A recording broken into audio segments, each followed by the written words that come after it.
여러분, 지금 이 순간 여러분이 스마트폰이나 키보드로 두들기고 있는 이 글자 너무 당연해서 한 번도 특별하다고 생각해 본 적 없으실 겁니다. 그런데 이게 사실 전 세계에서 거의 유일하다는 걸 아시나요? 지구상에서 자기 나라 고유의 문자로 아무런 변환 없이 손가락 가는 대로 곧바로 타자를 쳐내려가는 나라. 이게 생각보다 정말 드물어요. 우리 옆 나라 일본만 해도 중국만 해도 그들은 자기 글자를 그렇게 편하게 못 칩니다. 오늘 이 이야기를 끝까지 들으시면 아마 지금 두들기고 있는 이 자판이 조금은 다르게 보이실 거예요. 아니, 그게 뭐 그렇게 대단한 일이야? 싶으셨던 분들, 잠깐만요. 지금 전 세계 언어학자들이 그리고 문자를 가지지 못한 지구 반대편 부족들까지 왜 한글에 이렇게 뒤집혔는지 그 진짜 이유를 하나하나 풀어드리겠습니다. 자, 먼저 이 이야기부터 시작해 볼게요. 여러분, 중국 사람이 컴퓨터로 한자를 어떻게 치는지 상상해 보신 적 있으세요? 우리는 안녕하세요를 치려면 그냥 이응, 니은, 니은, 이응 이렇게 손가락 가는 대로 두들기면 화면에 바로 그 글자가 나타나죠. 너무 당연하죠. 그런데 중국은 그게 안 됩니다. 한자가 5만 자가 넘거든요. 그 많은 글자를 키보드에 다 넣을 수가 없잖아요. 그래서 어떻게 하냐면 일단 로마자로 발음을 입력해요. 예를 들어 니하오, 우리 발음으로 니하오를 치고 싶으면 알파벳으로 니하오라고 먼저 칩니다. 그러면 컴퓨터가 그 발음에 해당하는 한자 후보들을 쫙 띄워줘요. 그런데 여기서 문제가 있습니다. 중국어는 발음이 같은 한자가 어마어마하게 많아요. 쓰라는 발음 하나에 해당하는 한자가 수십 개, 많게는 100개가 넘어가기도 하거든요.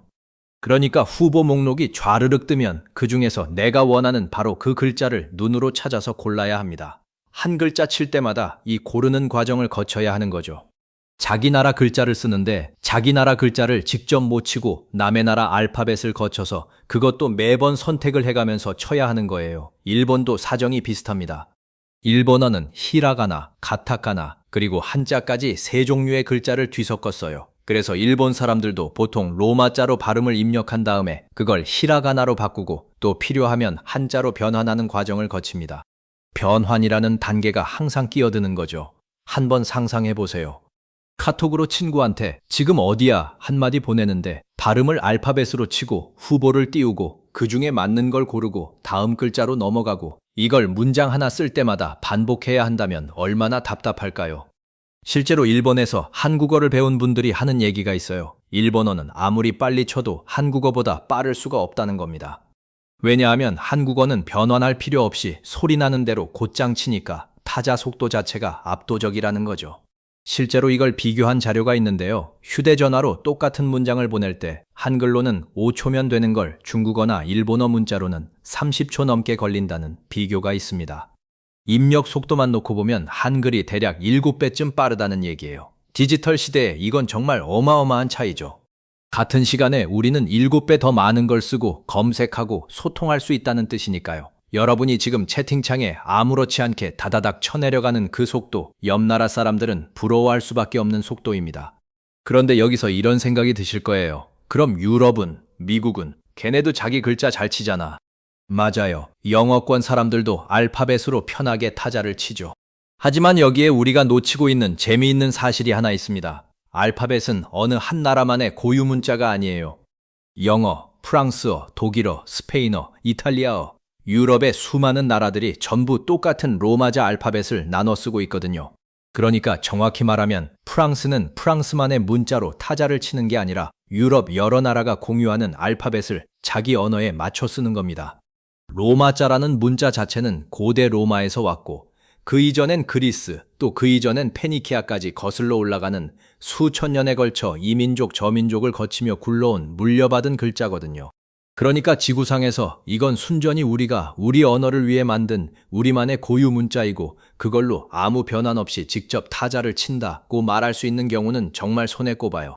한글이 바로 그 드문 경우인 거죠. 우리한테는 너무 당연한 이 일이 세계 지도를 펼쳐놓고 보면 사실은 굉장히 예외적인 축복이라는 얘기입니다. 자, 그럼 대체 한글은 뭐가 그렇게 다르길래 이런 일이 가능한 걸까요? 여기서부터가 진짜 핵심입니다. 세상에 있는 거의 모든 문자는 진화한 문자예요. 무슨 말이냐면 어느 날 누가 딱 앉아서 만든 게 아니라 아주 오랜 세월 동안 사람들이 쓰다 보니 조금씩 모양이 바뀌고 다른 문명의 글자를 베끼고 고치면서 서서히 다듬어진 결과물이라는 겁니다. 방금 말씀드린 알파벳이 그렇죠. 이집트 그림 문자에서 시작해서 페니키아 사람들이 자음을 만들고 그리스 사람들이 모음을 붙이고 로마 사람들이 또 자기들 식으로 바꾸고 이렇게 수천 년을 굴러온 거예요. 한자도 마찬가지고요. 3000년도 더 전에 거북이 등껍질에 새기던 그림에서 시작해서 수많은 사람들의 손을 거쳐 지금도 여전히 세 글자가 추가되고 있습니다. 일본의 가나도 한자를 흘려 쓰다가 만들어진 거죠. 이 문자들은 전부 누가 언제 만들었다고 콕 집어 말할 수가 없어요. 그냥 자연스럽게 자라난 거니까요. 그런데 한글은 완전히 다릅니다. 한글은 만든 사람이 누군지 정확히 알아요. 세종대왕이죠. 언제 만들었는지도 압니다. 1443년에 창제해서 1446년에 세상에 반포했어요. 왜 만들었는지, 어떤 원리로 만들었는지까지 책으로 남겨놨습니다. 그게 바로 훈민정음 해례본이에요. 이게 얼마나 대단한 일이냐면요. 인류 역사에서 쓰인 그 수많은 문자들 중에 누가, 언제, 왜, 어떻게 만들었는지가 이렇게 기록으로 완벽하게 남아있는 문자는 한글이 거의 유일합니다. 다른 문자들이 수천 년에 걸쳐 저절로 자라난 나무라면 한글은 명확한 철학과 과학적 설계도를 가지고 작정하고 지어 올린 건축물인 거죠. 그래서 외국의 학자들은 한글을 두고 인류 문자사에서 유래를 찾을 수 없는 의도된 발명이라고 말합니다. 세상에 이런 문자는 없다는 거예요. 물론 특정한 사람이 만든 문자가 아예 없는 건 아닙니다. 예를 들어 미국 원주민인 체로키족의 문자가 있어요. 1820년대에 세코야라는 체로키족 사람이 자기 부족이 글자가 없어서 힘을 갖지 못한다는 걸 안타깝게 여겨서 10년 넘게 매달린 끝에 85개의 글자로 된 문자를 만들어냈거든요. 정말 대단하고 감동적인 이야기죠. 그런데 이 체로키 문자도 유럽의 라틴 문자 모양을 참고해서 만든 거예요. 알파벳 글자들을 가져다가 소리를 다르게 배정한 방식이었죠. 반면에 한글은 기존에 있던 어떤 문자의 모양을 빌려온 게 아닙니다. 소리가 나는 원리 그 자체에서 출발해서 완전히 밑바닥부터 새로 설계한 거예요. 그리고 그 설계도를 책으로 남겼죠. 만든 사람, 만든 시기, 만든 원리까지 전부 기록으로 남아있는 문자. 이건 정말 한글뿐입니다. 그런데 이 한글이 그냥 순탄하게 만들어진 게 아니에요. 여기 우리가 잘 모르는 드라마가 하나 숨어 있습니다. 세종대왕이 한글을 만들 때 신하들이 다 박수치며 환영했을 것 같죠? 전혀 아니었어요. 오히려 격렬한 반대에 부딪혔습니다. 세종이 새 문자를 세상에 알리려 하자 집현전의 학자였던 최만리를 비롯한 신하들이 반대 상소를 올려요. 그 내용이 뭐였냐면 예로부터 중국을 섬기며 그 문물을 따라왔는데 이제 와서 우리만의 글자를 따로 만드는 것은 부끄러운 일이다. 이런 거였습니다. 심지어 자기들만의 글자를 만드는 건 오랑캐들이나 하는 짓이라는 논리까지 폈어요. 지금 우리 눈으로 보면 답답하게 느껴지지만 사실 그 시대 양반들의 보편적인 생각이 그랬습니다. 한자야말로 진짜 학문이고 문명이라고 믿었던 거죠.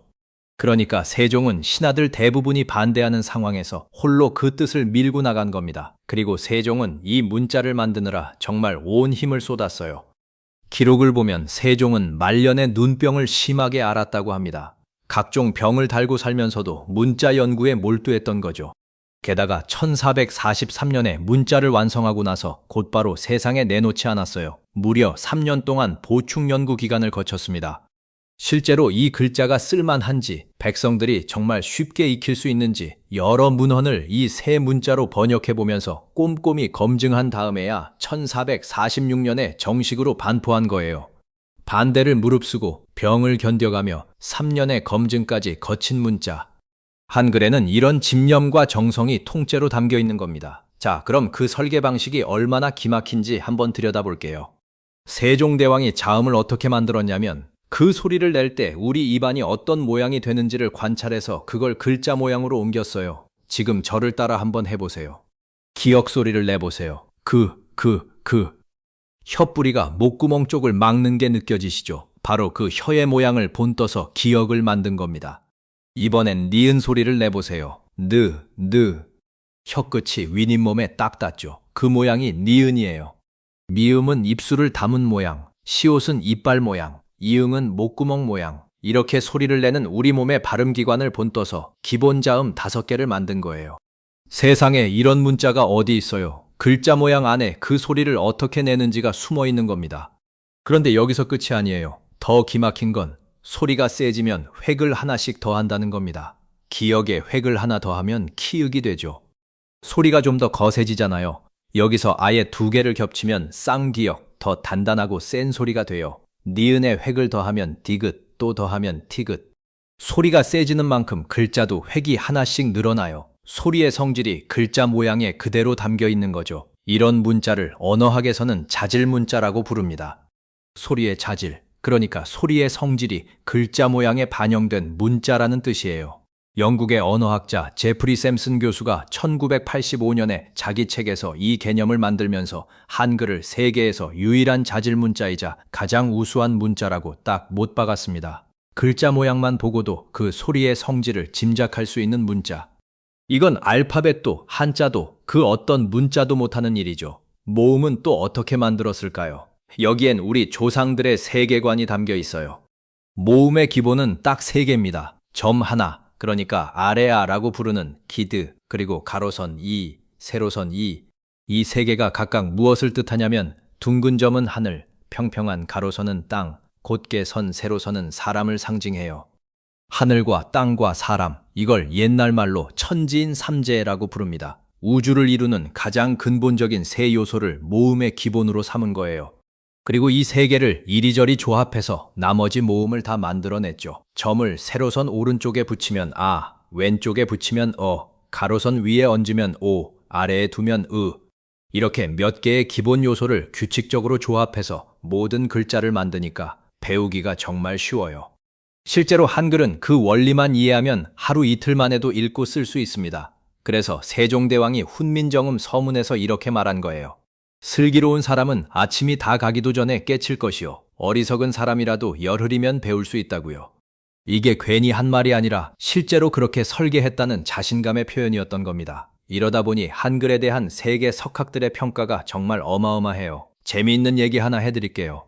시카고 대학에 제임스 맥콜리라는 유명한 언어학자가 있었습니다. 이분은 순수한 미국 사람인데도 매년 10월 9일 한글날이 되면 한국 음식을 차려놓고 잔치를 벌이면서 한글 창제를 기념했다고 해요.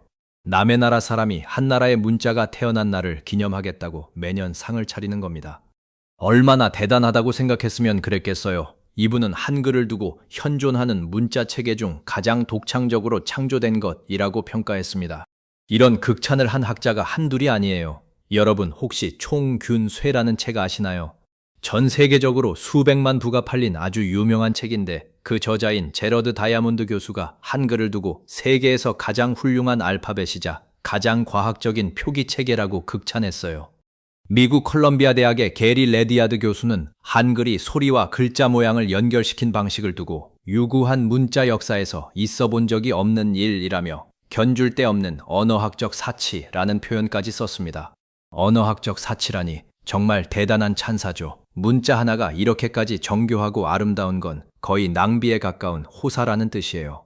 하버드 대학의 에드윈 라이샤워 교수도 한글을 오늘날 쓰이는 문자들 중 가장 과학적인 문자라고 했고요. 네덜란드 라이덴 대학의 프리츠포스 교수는 아예 세계에서 가장 좋은 알파벳이라고 단언했습니다. 이게 왜 중요하냐면요. 우리끼리 우리 글자 최고야 하고 자화자찬하는 게 아니라 전 세계의 문자를 평생 연구한 최고의 학자들이 자기 나라 문자도 아닌 한글을 두고 입을 모아 이렇게 말한다는 겁니다. 이건 정말 의미가 다르죠. 그리고 이 우수성을 국제기구가 공식적으로 인정한 사건도 있어요. 1997년 10월 유네스코가 훈민정음 해례본을 세계기록유산으로 지정했습니다. 인류가 함께 지키고 물려줘야 할 소중한 기록으로 공인한 거죠. 그런데 이보다 더 마음을 울리는 이야기가 있어요. 유네스코가 해마다 전 세계에서 문맹 퇴치, 그러니까 글자를 모르는 사람들이 글을 깨치도록 애쓴 개인이나 단체에게 상을 주는데요. 그 상 이름이 바로 세종대왕상입니다.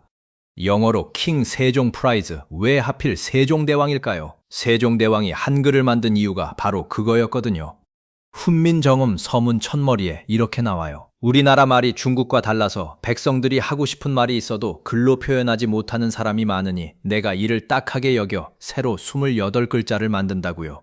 어려운 한자를 배울 수 없어 답답해하던 백성들, 억울한 일을 당해도 글을 몰라 하소연조차 못하던 사람들, 그들도 자기 뜻을 글로 펼칠 수 있게 하겠다는 마음. 그 정신이 600년이 지난 지금 전 세계에서 글 모르는 사람들을 돕는 상의 이름이 된 겁니다. 생각해보면 정말 놀라운 일이죠. 문자를 만든 목적 자체가 이렇게 힘없는 백성을 향한 사랑이었던 경우가 인류 역사에 또 어디 있을까요?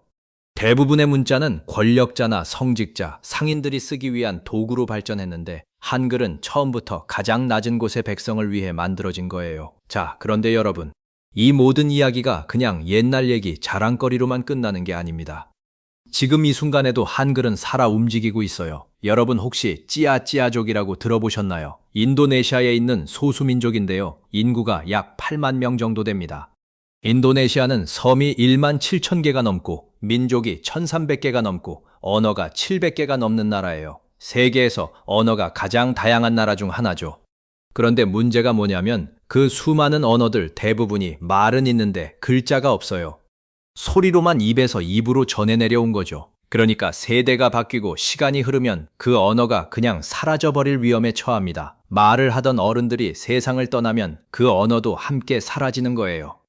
찌아찌아족도 그런 처지였어요. 자기들만의 말은 있는데 그걸 적을 글자가 없었죠. 로마자 알파벳으로 적어보려고 했는데 찌아찌아어에는 알파벳으로는 도저히 표현이 안 되는 소리들이 있었던 겁니다. 그런데 2009년 놀라운 일이 벌어져요. 이 부족이 자기들 언어를 적을 공식 문자로 한글을 선택한 겁니다. 한국의 언어학자들과 교류하면서 한글의 소리 글자 체계가 찌아찌아어를 적는데 가장 잘 맞는다는 걸 알게 된 거죠. 그래서 바하사 찌아찌아라는 이름의 한글로 표기된 찌아찌아어 교과서까지 만들어졌어요. 지금 그 지역 인도네시아 바우바우시에 가면요. 거리 간판에도 정부 기관에도 버스 정류장에도 한글이 적혀 있습니다. 우리 눈에는 익숙한 그 글자들이 지구 반대편 열대의 도시 한복판에 걸려 있는 거예요. 초등학교부터 고등학교까지 아이들이 한글로 자기 부족의 언어를 배웁니다. 현지에서 한글을 가르치는 아비딘이라는 선생님은 이렇게 말했어요. 찌아찌아어에는 로마자로는 적을 수 없지만 한글로는 적을 수 있는 소리가 있다. 정확히 같지는 않지만 아주 비슷하다고요. 한국에서 한글을 배워온 한 청년은 또 이렇게 말했습니다. 예전엔 사람들이 공식적인 자리에서 찌아찌아어 쓰기를 주저했는데 한글로 적을 수 있게 되면서 우리 언어를 보존하자는 새로운 움직임이 생겼고 우리말이 세계화되고 있다는 평가까지 받는다고요. 자기 목소리를 잃어가던 사람들에게 그 목소리를 붙잡을 수 있는 도구를 한글이 건네준 거예요. 이게 한글 도입 15년이 지난 지금도 계속 이어지고 있습니다. 한글이 이렇게 어떤 소리든 폭넓게 담아낼 수 있는 이유도 결국 그 과학적인 설계 덕분이에요. 자음과 모음을 조합해서 만들 수 있는 글자가 이론상 수천, 수만 개에 이르거든요. 세상에 웬만한 소리는 다 적을 수 있다는 뜻이죠.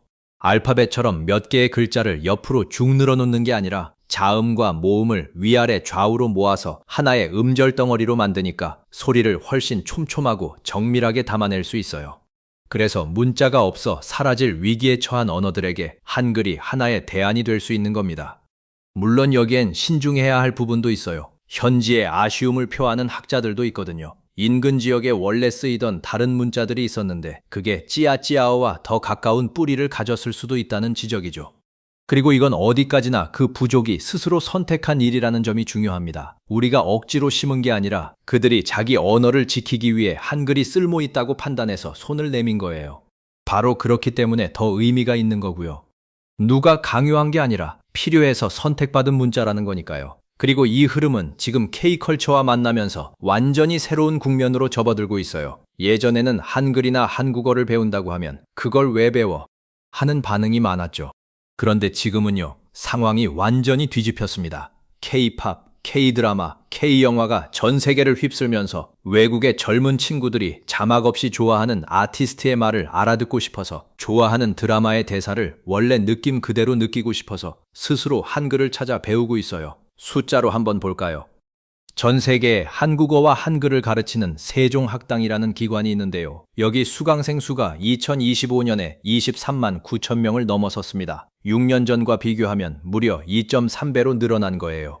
특히 중앙아시아 같은 곳에서는 3년 사이에 수강생이 거의 2배로 폭증하기도 했고요. 한때는 우리가 밖으로 나가서 한글 좀 배워보세요 하고 알리던 시절이 있었다면 지금은 세계가 먼저 한글 배우고 싶어요 하고 몰려오는 시대가 된 겁니다. 게다가 요즘엔 외국의 젊은 세대 사이에서 한글로 자기 이름을 적거나 한글이 디자인된 옷이나 소품을 멋으로 여기는 문화까지 생겨나고 있어요. 문자 하나가 이렇게 한 나라의 문화를 실어 나르는 통로가 되고 전 세계 사람들의 마음을 여는 열쇠가 되고 있는 거죠.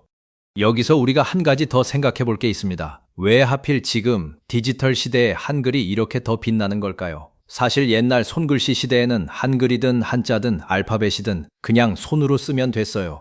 하지만 컴퓨터와 스마트폰의 시대가 오면서 판이 완전히 바뀌었습니다. 기계가 알아듣고 빠르게 입력하고 정확하게 처리해야 하는 시대가 된 거죠. 바로 이 지점에서 한글의 진가가 폭발한 거예요. 소리 나는 대로 곧장 치는 표음 문자, 몇 개의 요소를 규칙적으로 조합하는 과학적 구조. 이게 컴퓨터랑 정말 궁합이 잘 맞습니다. 자판을 외우기도 쉽고 입력 속도도 빠르고 음성으로 말하면 글자로 바꾸는 것도 기계가 번역하는 것도 유리해요. 600년 전에 세종대왕이 만든 문자가 아무도 상상하지 못했던 21세기 디지털 세상에 와서 오히려 가장 잘 맞는 옷을 입은 셈이죠. 세종대왕은 컴퓨터가 뭔지도 몰랐을 텐데 그가 소리의 근본 원리에 충실하게 설계한 덕분에 이 문자가 시대를 훌쩍 뛰어넘어 지금까지 통하는 거예요. 이게 진짜 무서운 겁니다. 잘 만든 원리는 시대가 바뀌어도 낡지 않는다는 거죠. 자, 이제 처음 이야기로 다시 돌아가 볼까요? 우리가 아무 생각 없이 두들기던 이 자판. 지구상에서 자기만의 고유 문자로 아무런 변환 없이 생각의 속도 그대로 곧장 쳐내려갈 수 있는 몇 안 되는 문자. 옆 나라들이 남의 알파벳을 빌려 발음을 치고 후보를 고르는 동안 우리는 그냥 손가락 가는 대로 마음을 적어 내려갑니다.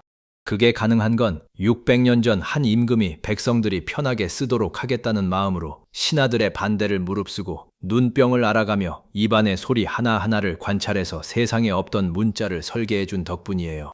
세계 최고의 언어학자들이 가장 과학적인 문자, 언어학적 사치라고 찬사를 보내고 유네스코가 세계 기록유산으로 지키고 지구 반대편의 부족이 사라져가는 자기 말을 붙잡기 위해 선택하고 세계의 젊은이들이 앞다투어 배우는 문자, 그게 지금 여러분 손끝에 있는 이 한글입니다. 너무 당연해서 특별한 줄 몰랐던 것.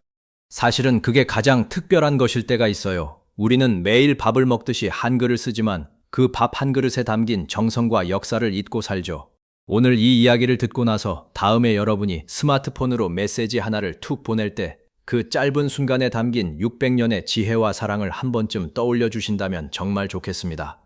우리가 매일 쓰는 이 글자가 얼마나 귀하고 대단한 것인지 오늘 조금이나마 다시 보이셨기를 바랍니다. 그리고 혹시 오늘 이야기가 마음에 드셨다면 주변 분들에게도 이 놀라운 사실을 한번 들려주세요. 우리가 매일 쓰는 이 글자가 실은 얼마나 특별한 것인지 말이에요. 긴 이야기 끝까지 함께 해주셔서 진심으로 감사드립니다. 다음에도 여러분이 미처 몰랐던 우리 곁의 놀라운 이야기로 다시 찾아뵙겠습니다. 고맙습니다.